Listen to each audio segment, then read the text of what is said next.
Assalamualaikum warahmatullahi wabarakatuh. Hai Genreger, salam genre. Balik lagi di PT Genre Kota Tegal, Podcast Talk with Genre Kota Tegal. Bersama saya Muhammad Sidni Ainudiski pada segmen upgrade tentang kita. Oke teman-teman, jadi pada podcast kali ini kita akan membahas suatu permasalahan yang sedang booming dibicarakan baik di media sosial maupun di kehidupan nyata. Nah, yang akan kita bahas yaitu mengenai kekerasan seksual dan life skill. Oke, pada setiap podcast tentunya saya ditemani oleh narasumber yang super duper keren banget dan tentunya berpengalaman. Tapi tunggu dulu. Ini berpengalamannya bukan sebagai pelaku maupun korban. Oke, kita langsung saja sambut narasumber kita yang cantik luar biasa dan sarjana psikologi. Nah, di sini sudah ada Kak Bella. Halo, selamat siang Kak Bella. Hai, selamat siang Sydney. Oke, gimana nih Kak Bella? Apa kabarnya? Kabarnya gimana dari Kak Bella sendiri? Alhamdulillah baik luar biasa. Sydney apa kabar ini? Alhamdulillah baik juga. Nih, biar akrab aku mainnya Kak Bella atau Mbak Bella nih. Terserah Sydney. Oke, berarti Mbak Bella boleh ya? Boleh, Oke. boleh. Tapi sebelum kita lanjut nih ke materi ataupun pembahasan materi, kita bisa juga nih dari Mbak Bella perkenalan dulu ke Genragers yang sedang menonton. Oke. Tadi sebenarnya apa? Gen Rangers. Gen Rangers, iya. Hai Gen Rangers di Kota Tegal ataupun di luar manapun ya. Perkenalkan aku Nabila Isagdanisania, tapi biasa dipanggil Bella sama teman-teman di sini. Aku sarjana psikologi dan saat ini bekerja di salah satu media. Wow, keren banget. Narasumber kita sudah keren banget dan berpengalaman. Kemudian di sini Kak Bella sedang disibukkan apa sih Kak? Mungkin dari lulusan psikologi, mungkin sekarang udah kerja atau gimana? Gitu. Oke, untuk saat ini kesibukan aku kerja di salah satu media di Suara Merdeka. Oke. Ya, aku Siap. juga kerja di Suara Merdeka.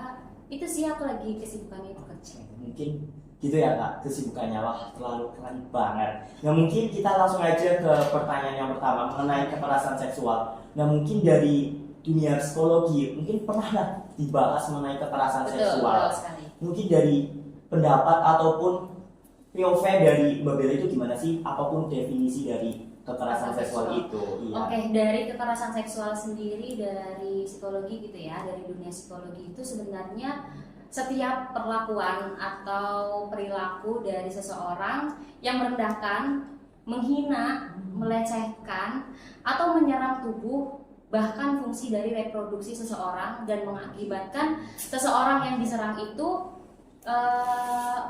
psikisnya itu terkena, psikis baik maupun fisik maupun psikis itu juga terkena. Jadi seseorang yang kena trauma dan sebagainya. Oke, berarti dari tadi udah dijelasin dari Mbak Bella mengenai definisi ataupun pengertian dari kekerasan seksual, berarti lebih ke pelecehan gitu ya, mencaci maki, yang merendahkan. Betul, gitu. itu juga termasuk kekerasan seksual. Nah kemudian, aku mau tahu nih Mbak, di dalam kekerasan seksual itu ada jenis-jenisnya nggak sih Mbak?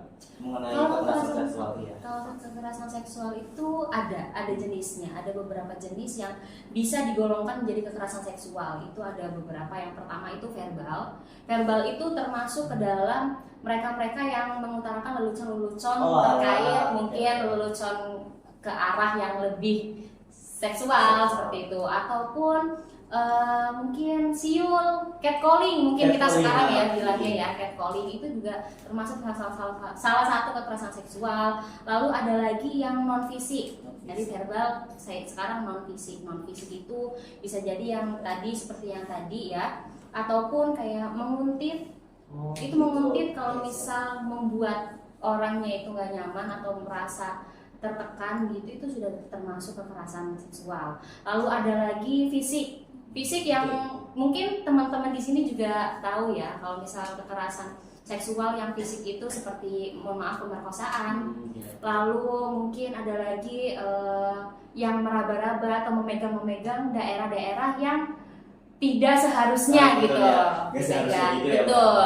Lalu yang terakhir itu ada yang digolongkan ke daring atau sekarang mungkin di sosial media ya, terkait mungkin menyebarkan foto atau video atau audio yang tidak pantas dan merugikan salah satu pihak. Tadi Mbak Bella itu kan udah jelasin mengenai pengertian ataupun selanjutnya tadi jenis-jenis ada verbal maupun fisik gitu ya Mbak. Tadi aku agak notice mengenai catcalling. Nah mungkin dari Mbak Bella pernah nggak sih Mbak ngerasain gitu catcalling sama orang gitu? Kalau catcalling pernah sih. Pernah. Mungkin Okay. di sini juga dari teman-teman genre mungkin ada yang mungkin sadar atau nggak sadar ya. Kalau misal lagi jalan sendirian atau sama teman-teman nanti disiulin atau cewek itu sudah termasuk kekerasan seksual. Sudah termasuk pelecehan seksual kalau misal memang kitanya nggak nyaman gitu kan. Itu sudah termasuk kekerasan seksual. Dan kekerasan seksual pun tidak hanya di wanita atau tidak hanya di perempuan. Karena bisa terjadi di laki-laki sendiri seperti itu. Mungkin dari namanya itu kekerasan seksual mungkin ada nih penyebab kenapa pelaku itu melakukan hal-hal yang seharusnya itu nggak dilakukan. Nah itu kenapa ya Mbak kira-kira? Penyebabnya? Penyebabnya itu sebenarnya ada dari beberapa faktor sih. Untuk penyebab kekerasan seksual itu yang pertama itu ada dari faktor individu, otomatis kan dari individu itu sendiri. Mungkin yang pertama itu dari mereka yang tidak terlalu peduli terhadap orang lain. Itu gitu. Bisa termasuk dari jadi penyebabnya. Lalu yang kedua perilaku agresif dan penerimaan perilaku kekerasan. Mungkin dia sempat bahkan menjadi korban gitu dulunya. Itu bisa banget jadi faktor individu untuk dia jadi pelaku gitu. Terus ada lagi mungkin mereka ada fantasi-fantasi terkait seksual tersendiri. Itu bisa banget dia melampiaskan ke orang lain gitu tanpa adanya persetujuan seperti itu. Lalu ada yang kedua itu ada faktor dari hubungan. Tadi kan faktor individu, ini faktor hubungan. Nah, faktor hubungan sendiri ini gimana dia berhubungan dengan sekitarnya dia, entah itu dengan orang tua, entah itu dia dengan lingkungannya, dan yang paling utama itu bagaimana dia dengan keluarganya. Keluarga, benar banget sih Mbak. Betul. Dari gimana dia dari berhubungan dengan keluarganya itu sangat berpengaruh gimana dia menghadapi sekitarnya. Karena dari faktor hubungan ini mungkin dia memiliki riwayat konflik dengan orang tua ataupun dia memiliki riwayat bahkan menjadi korban tadi yang sudah aku jelasin gitu. Itu bisa banget berpengaruh dia nantinya akan menjadi pelaku seperti itu. Lalu mungkin juga ada faktor dari masyarakatnya sendiri. Masyarakat yang memang tidak terlalu mementingkan orang lain juga. Jadi kayak acuh tak acuh gitu. Itu bisa jadi salah satu penyebab juga di pelaku itu bisa bebas melakukan kekerasan seksual.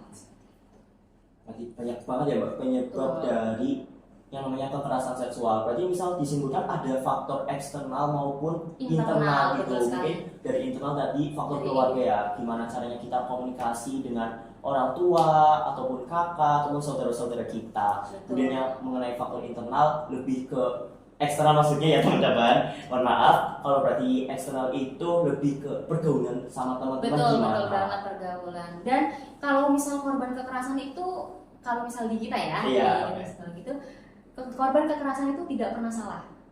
Gitu. Karena yang melakukan penyimpangan norma itu adalah pelaku. Itu adalah pilihan pelaku. Jadi jangan pernah menyalahkan kalau misal kamu jadi pelaku kekerasan seksual karena aku mabuk nih, jadi kamu nggak sadar gitu. Atau yang kedua karena orang lain, cara berpakaian orang lain.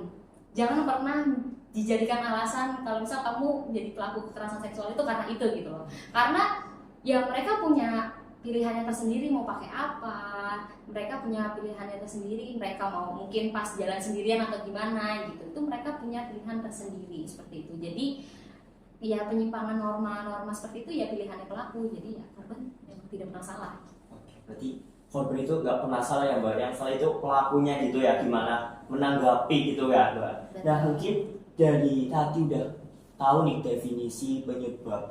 Aku ya Mbak, kemarin kan barusan kemarin lah aku lihat di medsos ataupun Instagram itu ada nih berita mengenai kayak suatu satu orang perempuan itu kayak diperkosa mbak sama bapaknya sendiri dan kakek, dan itu satu lagi siapa ya, pamannya. Nah yang mirisnya lagi dia itu kayak digilir gitu loh, diganti ya untuk diperkosa dalam satu hari mbak, dengan pelakunya itu tiga orang maksudnya saya itu, dari bapak, kakek maupun mama. Nah, mungkin tanggapan dari Mbak Bella gimana mbak mengenai kasus tersebut? Mengenai kasus tersebut pastinya miris banget ya. Miris banget benar. Kalaupun seseorang kena atau jadi korban kekerasan seksual yang dilakukan oleh orang lain pun dampaknya bakalan sangat trauma gitu kan. Apalagi hal tersebut dilakukan oleh keluarganya sendiri. Itu tuh miris banget. Kalau misal aku nggak bisa bayangin gitu loh, misal aku jadi korbannya itu tuh aku bakalan sehancur apa gitu kan. Tapi ya itu, jadi ya memang mungkin karena pengetahuan dari bapak, om, dan kakeknya itu juga kurang ya, mohon maaf sekali, kurang terkait ya edukasi ataupun mereka yang tidak mengerti atau bagaimana sih cara menahan atau menyalurkan hasrat seksualnya dengan benar atau dengan baik, seperti itu tuh miris banget sih. Mungkin tanggapannya seperti itu ya mbak, miris intinya gitu. Kenapa hal itu bisa terjadi? Betul. Padahal di keluarga sendiri gitu. Gimana percaya sama dunia luar, sedangkan dari keluarganya itu kayak udah hancur, telah terpecah-pecah gitu, kayak udah gak percaya sama dunia luar. Mungkin yang dirasakan oleh korban sosok perempuan itu, mentalnya itu gimana sih mbak, tanggapan dari Mbak Bella? Mungkin kan terganggu gitu. Oke, pastinya ya, pasti mental dia itu pasti bakalan terganggu banget. Apalagi dilakukan oleh keluarga sendiri gitu. Pasti dia bakalan ngalamin stres, dia bakalan ngalamin trauma, dia akan semakin tertutup sama dunia luar, dan dia bakalan gak percaya lagi sama orang. Itu bisa jadi gitu loh, itu sangat bisa terjadi di korban-korban kekerasan seksual. Lalu dia juga kebanyakan dari kasus-kasus seperti itu, korban kekerasan seksual akan menyalahkan dirinya sendiri atas apa yang dialamin. Mungkin waktu saat sebelum terjadi kejadian tersebut, korban sedang tidur atau duduk atau apa, pasti korban akan coba aja kalau waktu itu aku nggak tidur, coba aja aku waktu itu tidak seperti ini, seperti itu gitu kan. Itu pasti dia akan menyalahkan diri sendiri, dan itu akan membuat dia trauma, stres, dan sebagainya. Jadi kayak udah membuat korban itu kayak udah trauma banget ya mbak. Betul, dan dia akan ketakutan kalau misal ketemu orang asing atau orang luar, dan dia bakalan lebih menutup diri dan menyendiri. Akhirnya juga berdampak mentalnya hancur ya mbak. Betul, dan bisa jadi dia melakukan hal-hal yang tidak seharusnya, misal mohon maaf kayak suicide, bunuh diri. Amit sih mbak, jangan sampai lah terjadi di sekitar kita. Betul, jangan sampai terjadi. Ngomong-ngomong, tadi kan Mbak Bella sarjana dari psikologi, mungkin ada nih cara memulihkan mental dari korban tersebut. Oke, mungkin lebih ke kayak pengobatannya gimana gitu ya, pengobatan ataupun cara mengobati korban-korban kekerasan seksual seperti itu ya, yang bisa kita lakukan tahap awal nih. Tahap awal gimana sih orang awam menghadapi korban seksual gitu ya, kekerasan seksual. Mungkin yang pertama itu kalian harus memberikan rasa aman. Berikan rasa aman ke korban terlebih dahulu, karena korban-korban kekerasan seksual itu dia merasa bahwa dirinya itu nggak aman nih. Iya, betul. Mau dimanapun ya dia merasa bakalan dirinya itu nggak aman. Udah nggak aman gitu ya, nggak aman gitu. Jadi yang pertama itu berikan rasa aman. Kalaupun misal kita berhadapan nih, tapi dia mau tolong dong jangan dekat-dekat. Oke, kita jangan dekat-dekat. Pokoknya berikan rasa aman. Kita mungkin beri dia biar santai, relax seperti itu. Itu yang pertama. Lalu yang kedua, ini benar-benar krusial banget. Jangan biarkan korban itu merasa bahwa dia itu salah atas kejadian apa yang udah dia lakuin. Iya.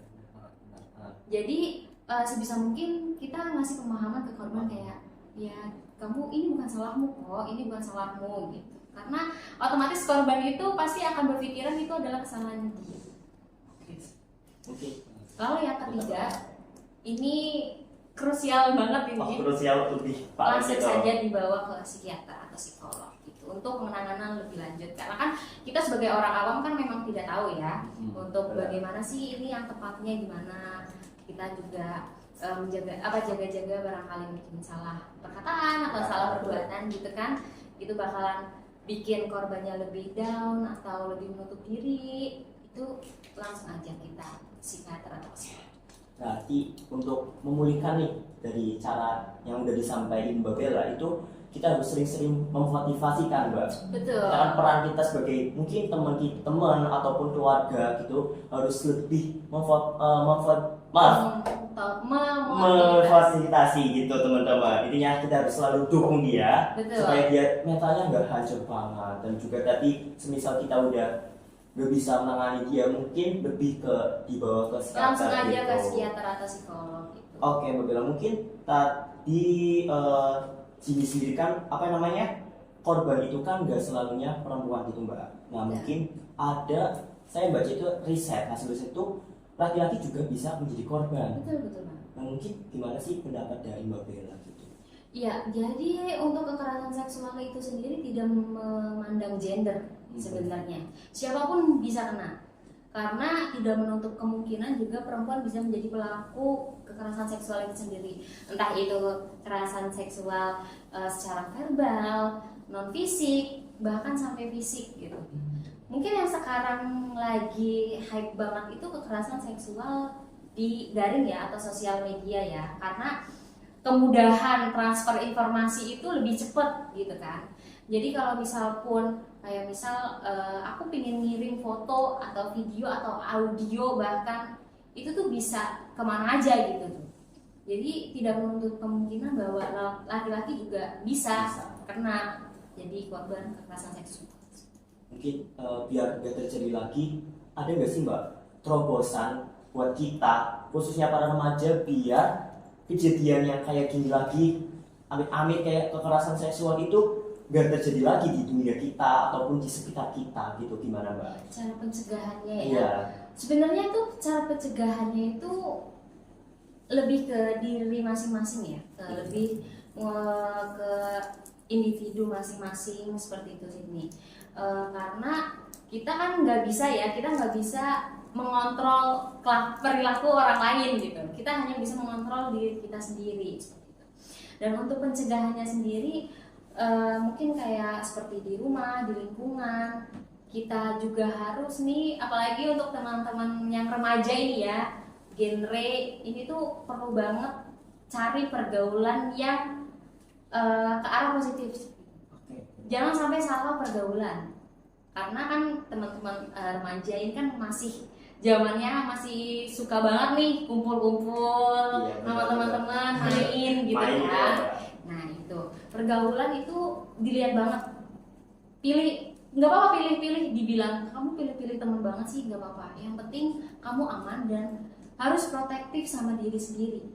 Jangan cuma protektif ke pacar ya, jangan cuma protektif ke pasangan ataupun ke siapapun itu, tapi harus protektif ke diri sendiri. Karena itu adalah cara gimana kita buat nolong diri kita sendiri nih kalau misal akan terjadi sesuatu hal yang tidak diinginkan seperti itu. Mungkin lebih ke protektif ke diri sendiri, lalu cari lagi ilmu-ilmu terkait norma-norma yang ada. Pasti kan kita kan pasti juga belajar norma-norma juga. Lalu kurangin paparan-paparan media sosial yang ke arah tidak baik seperti itu. Jadi kita memang harus pilih-pilih. Kemudian tadi kan udah jelasin nih Mbak. Tadi sedikit nambahin, misal ya kita misal nih, tapi amit-amit, misal aku jadi korban, misal aku berani ngatain nggak mau gitu, boleh nggak sih Mbak kayak gitu? Baik Mbak gitu. Boleh. Kalau misal emang kita yang nggak mau, bilang aja nggak mau. Karena kekerasan seksual, semua kekerasan seksual itu adalah pemaksaan. Kalau yang memang dipaksa dan kamu nggak mau, itu sudah termasuk kekerasan seksual. Ke arah yang seksual ya? Iya benar. Itu tuh sudah termasuk kekerasan seksual. Kalau misal kamu nggak mau, ya udah bilang aja, aku nggak mau. Kalaupun memang dianya memaksa, ya kamu juga berhak melaporkan atau Ya. Intinya teman-teman Gendragers yang sedang menonton, semisal mendapati kasus tersebut, gak usah segan-segan gitu ya Pak. Betul. Untuk menolak perbuatan seperti itu, menolak ajakan yang diajak oleh pelaku tersebut. Mungkin remaja-remaja sekarang itu ada yang nggak enakan. Nah iya itu masalahnya Mbak. Itu harus belajar untuk dihilangkan sih. Benar. Iya, itu Mungkin, memang harus belajar untuk dihilangkan rasa-rasa nggak enak. Terus harus bisa juga menolak atas apa yang kamu tidak mau. Intinya rasa nggak enakannya itu disingkirin dulu ya Mbak. Dulu, Harus kita biar jaga diri sendiri. Lebih utamain menolak gitu ya Mbak. Iya, dan mungkin untuk saat ini tuh aku tahu ada beberapa aplikasi yang memang bisa membantu. Itu namanya Women Protection System atau BPS. Jadi BPS ini aplikasi digital yang mungkin bisa dicek buat teman-teman Gendragers, itu ada di Play Store juga. Itu adalah aplikasi digital startup untuk melindungi diri dari kekerasan dan kejahatan seksual. Tapi ini karena woman ya, jadi masih terhadap perempuan. Nah, jadi ini tuh aplikasi itu langsung terhubung secara langsung ke lembaga keamanan nanti. Jadi di situ nanti kamu ngisi biodata dan lain sebagainya, itu langsung terhubung. Kalau misal pun itu sudah bisa diatur sedemikian rupa. Jadi kalau misal kalian merasa nggak aman, kalian bisa langsung pencet ada tombol-tombol yang sudah disediakan, itu nanti langsung ke record gitu, langsung record ke lembaga keamanan tersebut dan bisa langsung tahu gimana keadaan kalian saat itu juga. Oke Mbak, mungkin tadi lebih ada website gitu ya Mbak, aplikasi ya. Oke, berarti di sini pemerintah juga berperan gitu, udah melakukan terobosan-terobosan, salah satunya dengan membuat aplikasi tersebut. Oh iya Mbak, kemarin kan Genre Kota Tegal juga udah nih melakukan aksi kampanye kekerasan seksual. Nah itu kemarin kalau nggak salah, oh iya benar, itu hari Minggu Mbak, di alun-alun Kota Tegal. Di situ kita ya Mbak, itu kayak edukasi keliling lah Mbak. Di situ kan banyak sekali remaja-remaja ataupun orang tua yang lagi duduk-duduk sore lah gitu, nyantai. Dan di situ kita ya saling mengedukasi lah bahayanya kekerasan seksual, dan juga kita lebih ke menempel stiker mengenai stop kekerasan seksual di gerobak-gerobak. Kan di situ kan di alun-alun banyak sekali penjual ya Mbak, penjual yang lebih memanfaatkan gitu Mbak untuk berjualan. Nah kita dengan memanfaatkan kayak gitu sehingga kita menempeli stiker-stiker kayak gitu. Juga habis itu kita melakukan kayak open house gitu Mbak, open house soal ada yang mau curhat ataupun ada masalah, dan disitu kita kayak buka lapak istilahnya teman-teman, buka lapak untuk saling curhat gitu. Bagus banget iya, kalau misalnya kegiatan-kegiatan kayak gitu dan diadakan secara rutin, itu bisa mengurangi pelaku-pelaku kekerasan seksual, karena secara tidak langsung kan kalian mengedukasi gitu. Benar, ya tujuannya kita kan juga seperti itu Mbak, supaya ya remaja di Indonesia khususnya Kota Tegal terhindar lah Mbak dari kekerasan seksual betul itu yang udah miris banget, yang harus kita dihindari lah. Nah kemudian ya Mbak, ini kan sini juga seorang remaja, mungkin dari Gendragers yang sedang menonton juga kebanyakan para remaja.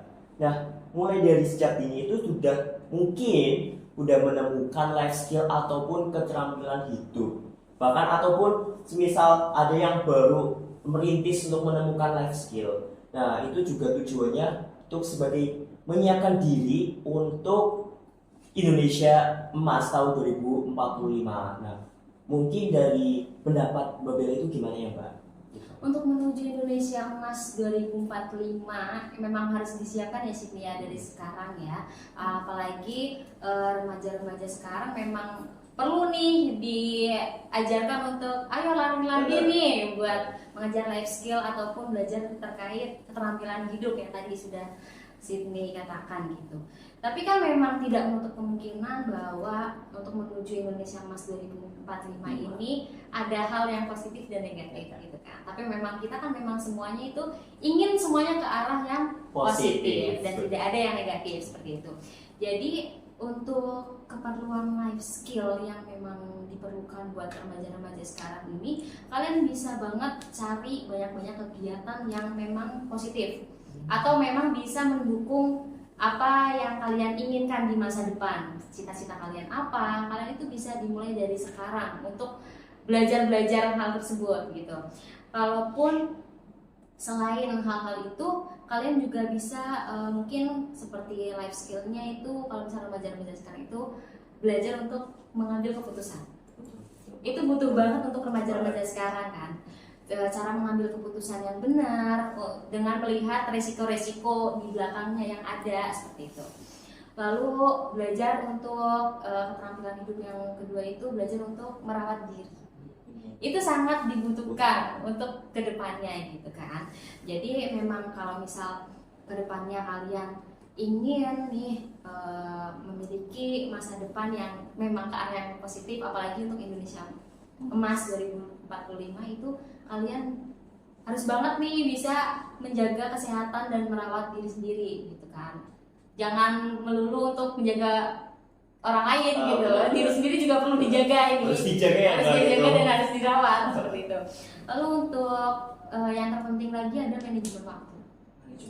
Betul, karena untuk saat-saat ini itu banyak banget.